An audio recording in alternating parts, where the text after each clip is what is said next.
के बाद जो संक्रमित हुए हैं, जिनकी डेथ हुई है, वो भी सम्मिलित किए जाने चाहिए। ये 706 तक सीमित नहीं होनी चाहिए। माध्यमिक शिक्षक हैं, इन सभी शिक्षकों की सूची तैयार करके इनके लिए जो भी घोषणा, क्योंकि ये मौत के मुंह में धकेला गया है। अगर ये चुनाव न होते और हमारे देश के प्रधानमंत्री, प्रदेश के मुख्यमंत्री, पिछली बार जब कोरोना हुआ था तो उसमें कुछ सहज भाव से काम किया था। इस बार बंगाल चुनाव, दूसरे स्टेट्स के चुनाव में यही बिजी रहे, जिसके कारण ये मतदान हुआ और मतदान में जो कोरोना फैला, इतना स्प्रेड हुआ। आज गांव की स्थिति बड़ी खराब है। एक एक गांव में 32 लोग एक एक दिन में डेथ हो रही है। अब आगे क्या होगा? सही कहा आपने। इसी मतदान के चलते जो संक्रमण है वो अब देहातों, गांव और छोटे कस्बों, जनपदों में फैला हुआ है। और जवाब चाहिए कि आखिर इन मौतों का जिम्मेदार कौन? जो 2000 कर्मचारी चुनाव के दौरान संक्रमित हुए, उन्होंने अपनी जान से हाथ धोया, इसका जिम्मेदार कौन? फिलहाल इस महत्वपूर्ण चर्चा में हमारे साथ जुड़ने के लिए डॉक्टर आरपी मिश्रा सर, बहुत धन्यवाद आपका। हरिकिशोर तिवारी जी, आपका भी बहुत धन्यवाद। अभिषेक सिंह, आपका भी बहुत धन्यवाद। और इसी के साथ दर्शकों, चर्चा से मुझे इजाजत दीजिए। देश दुनिया की तमाम खबरों के लिए के न्यूज के साथ जुड़े रहिए। धन्यवाद।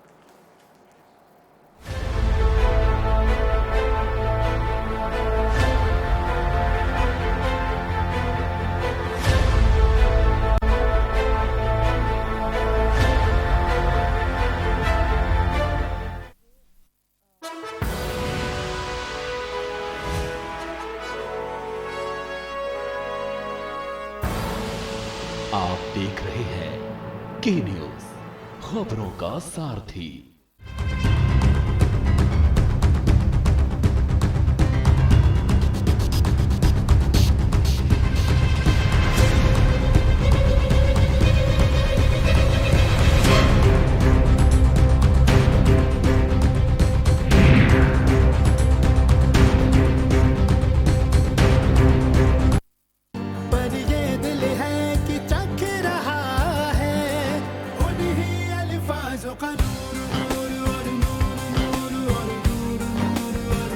दूर कितना भी जाओ, इस जुबान से दूर ना जा पाओगे। विमल, बोलो जुबान केसरी।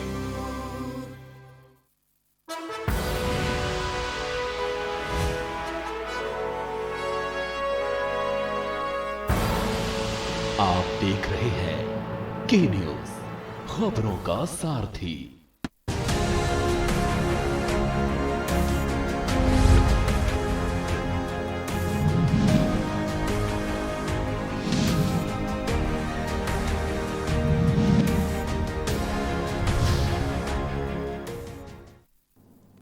नमस्कार, स्वागत है आपका। मैं हूं आपके साथ शैलेंद्र चौहान और आज हम बात करेंगे सरकार पर सवाल, सेना ले मोर्चा संभाल।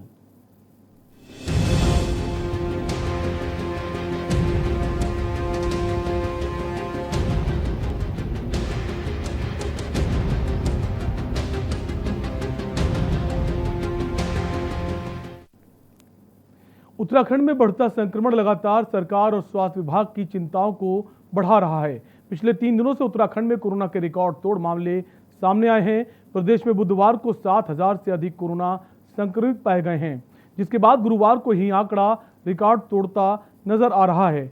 8000 के पार केस पहुंच गए हैं। तो वहीं बीते 24 घंटे में कोरोना ब्लास्ट हुआ है और ये पहली बार आंकड़ा 9000 के पार पहुंच गया है, जिसको देखकर सरकार और स्वास्थ्य विभाग के पसीने छूट गए हैं।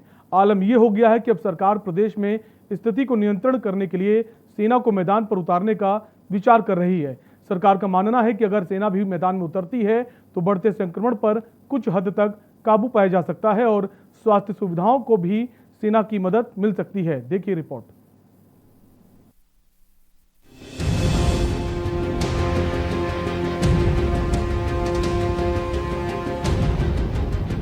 पूरे देश के साथ साथ उत्तराखंड राज्य भी कोरोना महामारी से जूझ रहा है। कोरोना कहर के चलते आज मरीज जिस तरह से बेबस और लाचार दिखाई दे रहे हैं, उसके सामने तो पहली लहर कुछ भी नहीं थी। जगह जगह मुख्य मार्ग और गली मोहल्लों में एम्बुलेंस की गूंजती आवाज लोगों के मन में खौफ पैदा कर रही है। अस्पतालों में मरीजों की टूटती सांसें और अपनों से दूर होने का दर्द साफ तौर पर देखा जा सकता है। बिगड़ते हालातों पर काबू पाने के लिए लगातार सरकार द्वारा हर संभव प्रयास किए जा रहे हैं। ऐसे में अब स्थिति को नियंत्रण करने के लिए सरकार सेना की मदद भी ले सकती है, जिसको लेकर कैबिनेट मंत्री हरक सिंह रावत का कहना है कि राज्यपाल बेबी रानी मौर्य से इसके लिए चर्चा की गई है। देखिए, अब हमको पूरी ताकत लगानी होगी। देखिए, हमने आर्मी से माननीय राजनाथ सिंह जी से मुख्यमंत्री ने बातचीत की। आर्मी ने भी 2 हमको वो किए हैं, आवश्यकता पड़ेगी तो हम गढ़वाल रेजिमेंट, कुमाऊं रेजिमेंट, कल भी मेरी माननीय राज्यपाल से बात हुई दिन में, और माननीय राज्यपाल जी से सारे विषयों को लेकर बातचीत हुई है। आज माननीय मुख्यमंत्री से मुख्यमंत्री गवर्नर को मिलने जा रहे हैं और इसी विषय पर चर्चा करेंगे। कल भी माननीय मुख्यमंत्री से सभी हम लोगों ने, मंत्रियों ने आपस में चर्चा की है। तो हम आने वाले समय को और चुनौती मानते हुए जो भी सरकारी व्यवस्था है, जहाँ भी हम कर सकते हैं, स्कूल हैं, कोई बिल्डिंग खाली है, जैसे कोटद्वार में मैंने होटल हायर कर लिए हैं, वहाँ ऑक्सीजन की व्यवस्था हमने करा दी, डॉक्टर की टीम वहाँ तैनात कर दी। तो इस तरह हम पूरी शक्ति का प्रयोग हम इस समय करेंगे। एक और जहां काबीना मंत्री ने राज्य सरकार के आगे सेना की मदद लेने की पेशकश की है, तो दूसरी ओर विपक्ष ने भी हरक सिंह रावत के इस सुझाव की सराहना की है।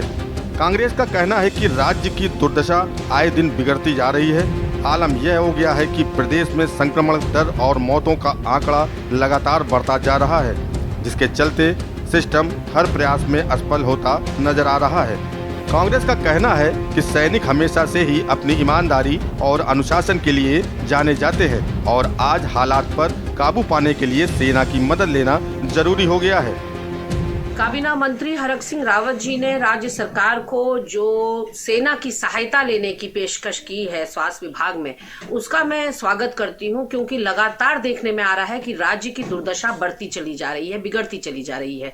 हम लगातार मौत के आंकड़ों में और संक्रमित मरीजों के आंकड़ों में कमी नहीं ला पा रहे हैं और कहीं ना कहीं सिस्टम कोलैप्स होता हुआ नजर आ रहा है। ऐसे में चाहिए कि राज्य सरकार अपने इस फेलियर को ग्रेसफुली एक्सेप्ट करते हुए सेना की सहायता ले, उसकी मदद ले। हमारे पास कुमाऊं रेजिमेंट सेंटर है, गढ़वाल राइफल्स है। प्रदेश में बढ़ते कोरोना संक्रमण की दर और मौतों के आंकड़े के चलते अब सरकार सेना को मैदान में उतारने पर मंथन कर रही है, जिसके लिए काबीना मंत्री द्वारा राज्यपाल से चर्चा की जा चुकी है। तो दूसरी ओर राज्यपाल ने भी इस मसले पर सीएम से जल्द वार्ता की बात कही है। अब देखना यह है कि कब तक इस मसले पर सहमति बन पाएगी और अगर सरकार सेना को मैदान में उतारती भी है तो बेकाबू होती हुई स्थितियां कैसे नियंत्रण हो पाएंगी, यह देखना अभी बाकी होगा। देहरादून से के न्यूज इंडिया के लिए अशोक कुमार की रिपोर्ट। तो स्थिति जो है सरकार के नियंत्रण से बाहर हो रही है, सेना की मदद लेनी पड़ेगी। एक ब्रेक के लिए रुकेंगे, ब्रेक के बाद इस चर्चा को आगे बढ़ाएंगे।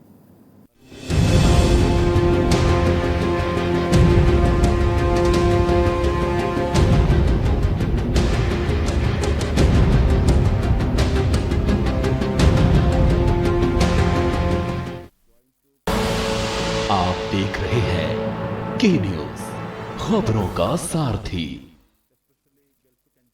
कोरोना के नए स्ट्रेन की वजह से बढ़ते संक्रमण को समय से रोकने के लिए मरीजों में लक्षण की पहचान सबसे जरूरी है।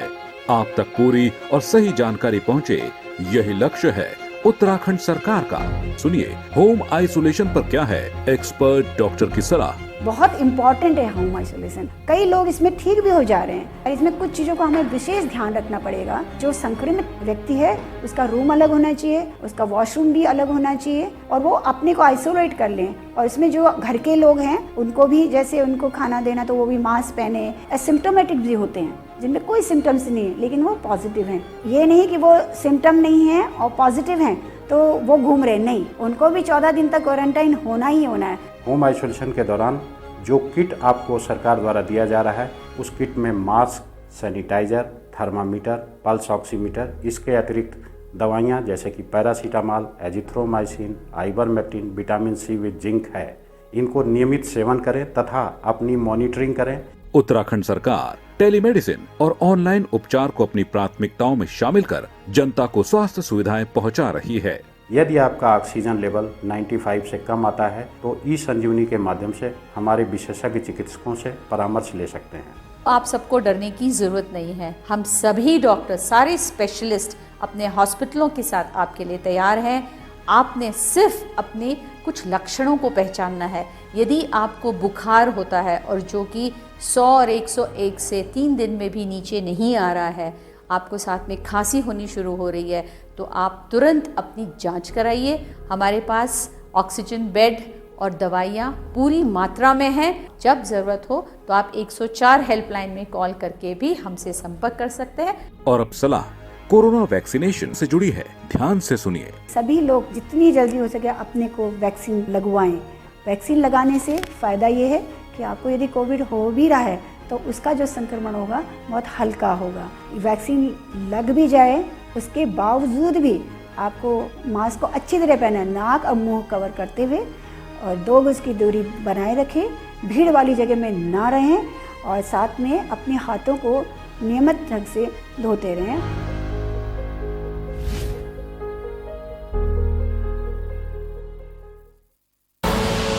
आप देख रहे हैं के न्यूज, खबरों का सारथी।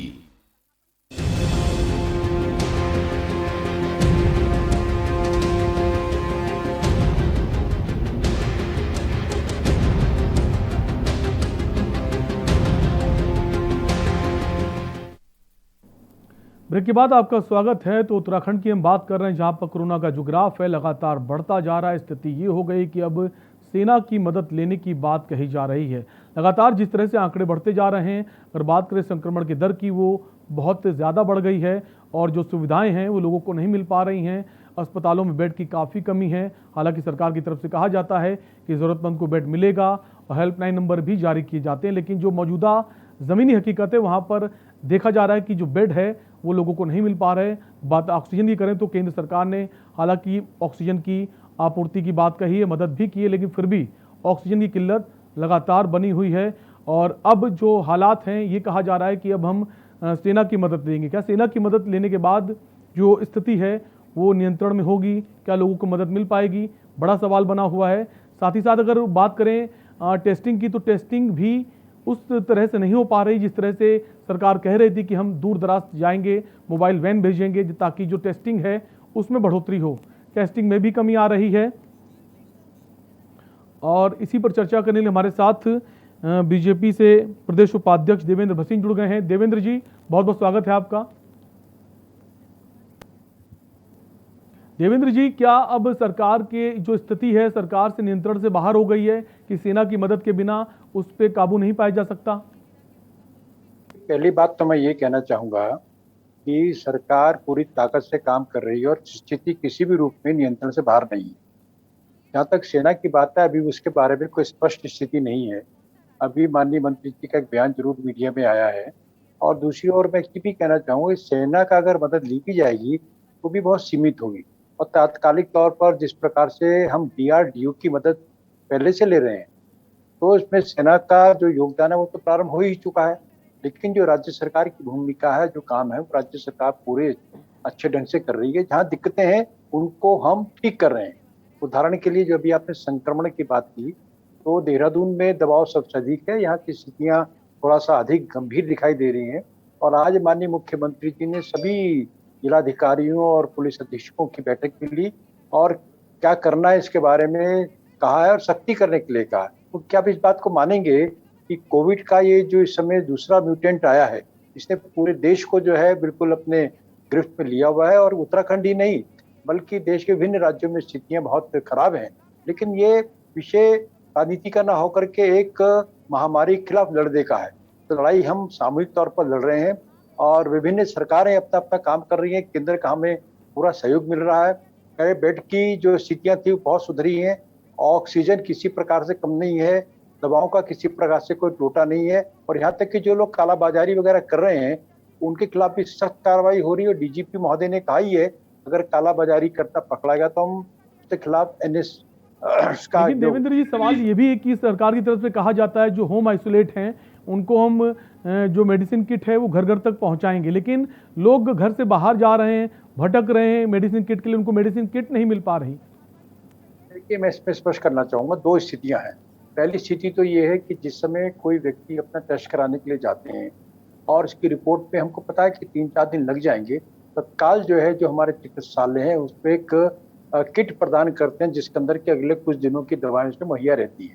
इसके अलावा हमारी आइसोलेशन किट को लेकर के जो हमारी पूरी टीमें अपना काम कर रही हैं और पुलिस की इसमें काफी बड़ी महत्वपूर्ण भूमिका है, वो काम अपने लगी हुई है।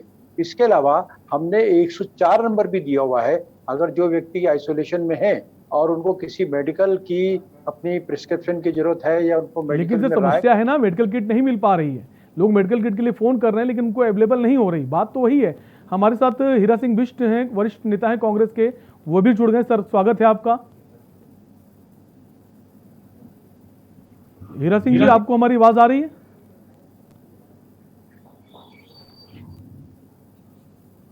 हम वापस आएंगे, हीरा सिंह जी से जवाब लेंगे। एक ब्रेक का वक्त है, एक ब्रेक के लिए रुकेंगे और इस चर्चा को आगे बढ़ाएंगे।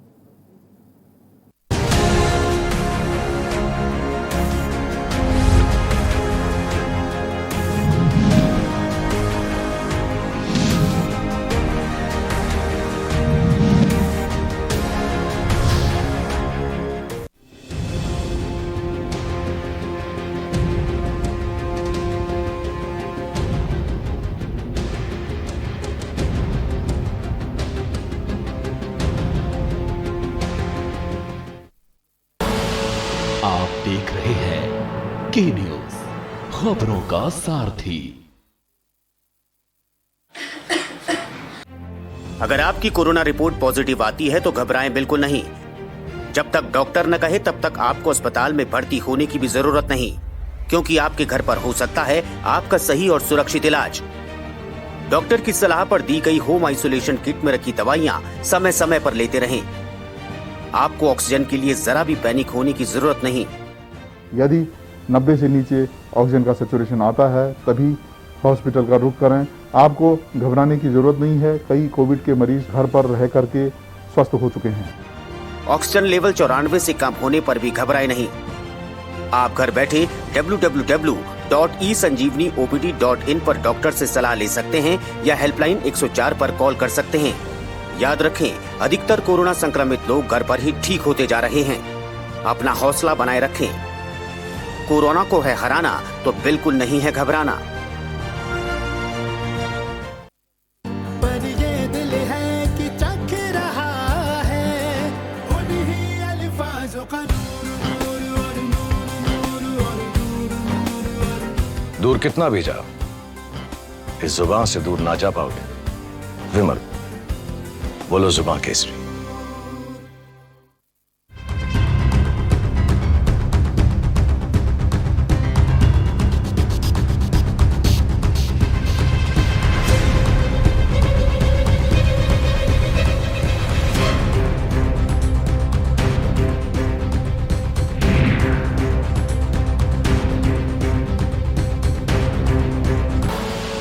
आप देख रहे हैं के न्यूज, खबरों का सारथी।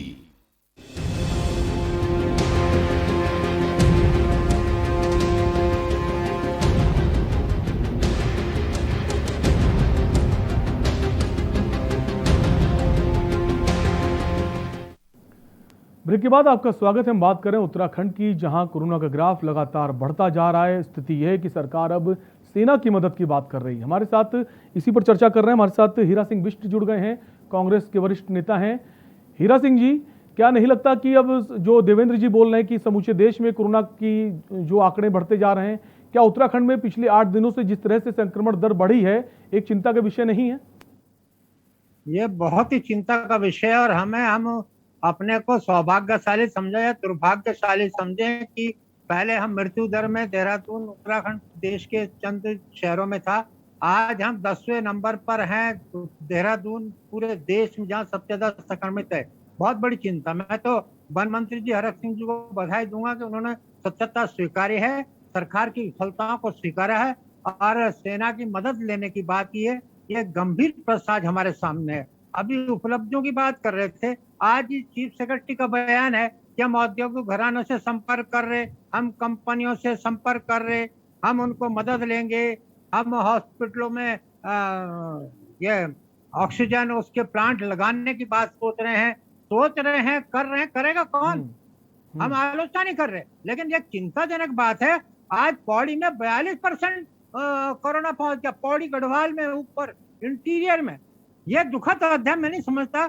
एक मंत्री कह रहा कि हाँ हम शमशान घाटों की व्यवस्था करेंगे। अरे आदमी को सर्वाइवल जिंदा रखने की बात करो, उनके जीवन को सुरक्षा प्रदान के बाद आप शमशान घाटों की तैयारी कर रहे। एक मंत्री सेंटर कह रहे कि हम लेखकों का गांव बसाने की बात करेंगे। जो गांव बसे वो तो उजड़ रहे, वो कह रहे हैं हम लेखकों का एक गांव देहरादून में बसाएंगे। तो बहुत चिंताजनक बात है। नहीं है तो वाकई में सेना को हैंडओवर कर देना चाहिए। आप संपूर्ण लॉकडाउन क्यों नहीं कर रहे? पहला कदम आप यही उठा लो, सेना को हैंडओवर करे तो आपकी विफलता मान लिया आपने कि हम कंट्रोल नहीं कर पा रहे। कंप्लीट लॉकडाउन क्यों नहीं कर रहे हैं, ये भी एक सोल्यूशन है। देवेंद्र जी, क्या आप मानते हैं कंप्लीट लॉकडाउन हो जाना चाहिए जिस तरह से आंकड़े लगातार बढ़ते जा रहे हैं? देखिए, पहली बात तो यह कि लॉकडाउन के जमाने में यही कांग्रेस थी जो हमारा विरोध करती थी कि लॉकडाउन क्यों लगा दिया, और यही कांग्रेस थी जिसने कहा था मजदूरों से कि आप लोग घर जाओ, हम आपको टिकट देंगे। एक को टिकट नहीं दिया।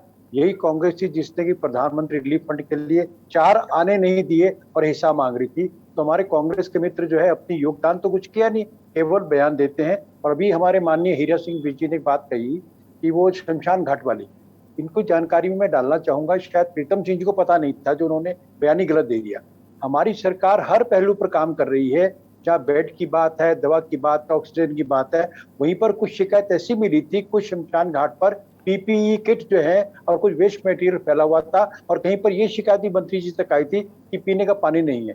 तो माननीय मंत्री जी ने कहा कि अगर पीपीई किट वहां पड़े रहेंगे, सफाई नहीं होगी तो संक्रमण फैलेगा। जो लोग साथ आ रहे हैं वो लपेटे में आएंगे, आसपास की जनता आएगी। तो उन्होंने तत्काल आदेश दिए कि वहां सफाई की जाए। और जो मानवीय पक्ष ये भी है, अगर कोई व्यक्ति दुखी मन से अपने संस्कार करने के लिए गया है, अगर उसको शेड मिल जाता है, अगर पीने का पानी मिल जाता है, इसे बुराई क्या है? लेकिन सवाल ये देवेंद्र जी, वहां तो लकड़ी भी नहीं मिल रही शमशान में, और हरक सिंह रावत ने ये कहा कि वो मुफ्त लकड़ी देंगे। पैसे दे के लकड़ी नहीं मिल रही, मुफ्त कैसे मिलेगी? सुनिए, मिल रही है ना, ये तो मैं कह रहा हूँ। ये बिना जानकारी के हमारे जो कांग्रेस के मित्र लोग हैं वो इस प्रकार की बयानबाजी करते हैं। और दूसरी बात मैं एक और कहना चाहूंगा कि वर्तमान में जो हम तैयारियां कर रहे हैं, एक बात हमको जाननी चाहिए कि हमारे देश के जो प्रधान वैज्ञानिक सलाहकार हैं उन्होंने इस बात को चेताया है कि तीसरी लहर भी आ सकती है। तो आज हम जहां वर्तमान दूसरी लहर का मुकाबला पूरी ताकत से कर रहे हैं, वहीं आने वाले समय के लिए भी हम व्यवस्थाओं को अभी से जोड़ रहे हैं। हम जोड़ें तब भी परेशानी, काम करें तब भी परेशानी। और अगर हमारे कांग्रेस के मित्र पूछें आपने क्या किया, आपने केवल धरना दिया, आपने कोरी बयानबाजी करी। और जो सेना की बात कही जा रही है, तो सेना की बात अभी इस रूप में कहीं सामने नहीं आई कि हम जो है उनको हैंडओवर करने वाले हैं। मैंने अभी हीरा सिंह जी, क्या आपको नहीं लगता कि आरोप प्रत्यारोप छोड़कर एक साथ मिलकर आगे आना चाहिए ताकि लोगों तक मदद पहुंच सके? मैं कहना चाहता हूँ ये दौर ऐसा है जिसमें कि कांग्रेस हीरा सिंह जी से जवाब ले लेते। हीरा सिंह जी, देवेंद्र जी का कहना है कि कांग्रेस आरोप लगाती है और बयानबाजी करती है, लेकिन जो जमीन पर काम हो रहे हैं उसको लेकर उसकी बात नहीं करती। क्या वो जो ऑपोजिशन की जिम्मेदारी नहीं बनती कि वो भी सरकार के साथ मिलकर इस महामारी का मुकाबला करे? अपोजिशन ने हमेशा हाथ मिलाने की बात की, समर्थन की बात की। इन्हीं के मंत्री कह रहे कि गवर्नर से हम सेना बुलाने की बात करके आए। एक मंत्री कह रहे 10 तारीख को एक महत्वपूर्ण ऐतिहासिक डिसीजन होने जा रहा है। चीफ सेक्रेटरी कह रहे कि हम कंपनियों से सलाह। अरे कब कर रहे तुम सरकार हो भाई? आना शुरू हो गया। आप कर क्या रहे ये तो बताओ ना, जिम्मेदारी आपकी। अभी 300 लक्ष्य बाग से कल 300 वापस चले गए। बिल्कुल सरकार की जिम्मेदारी है, और हम उम्मीद करते हैं कि जो अपोजिशन हैं वो भी साथ मिलकर आए और कोरोना के खिलाफ लड़ाई लड़ें। आप दोनों का ही बहुत बहुत शुक्रिया इस चर्चा में जुड़ने के लिए। तो लगातार जो उत्तराखंड के हालात हैं बिगड़ते जा रहे हैं, स्थिति अब नियंत्रण से बाहर आ रही। सरकार का कहना है वो सेना की मदद लेगी। फिलहाल इस चर्चा में इतना ही। बाकी तमाम खबरों को आप देखते रहिए के न्यूज़ इंडिया। नमस्कार।